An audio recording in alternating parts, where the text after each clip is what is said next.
বাংলাদেশ নেই, তাই দর্শক হাহাকার কলকাতার ইডেন গার্ডেন্সে। দুই বোর্ডের দ্বন্দ্বের মাসুল গুনতে হচ্ছে সিটি অফ জয়ের ক্রিকেট প্রেমী এবং ব্যবসায়ীদের।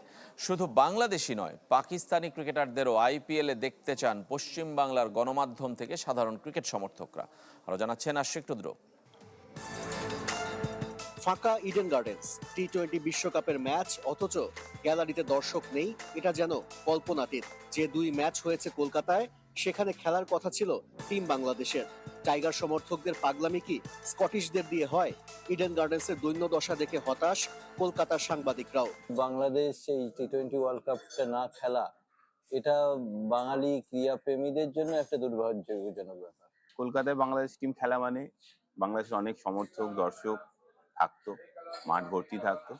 বাংলাদেশ খেললে গ্যালারি নিশ্চয়ই ফাঁকা থাকতো না, এবং সেটা এখন সবাই বুঝতে পারছে। বিজলি কেবলসের স্কিন কোটেড ইনসুলেশন আগুন প্রতিরোধী। বিজলি কেবলস, নিরাপদ আজীবন।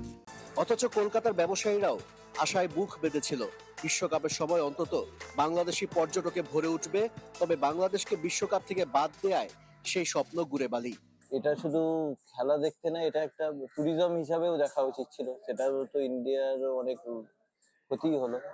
বাংলাদেশকে টিম সাপোর্ট করতে অনেক সাপোর্টার বাংলাদেশ থেকে এখানে আসতো। মোস্তাফিজকে আইপিএল থেকে বাদ দেবার ঘটনা এত দূরে যাবে তার চিন্তাও করেনি বিসিসিআই।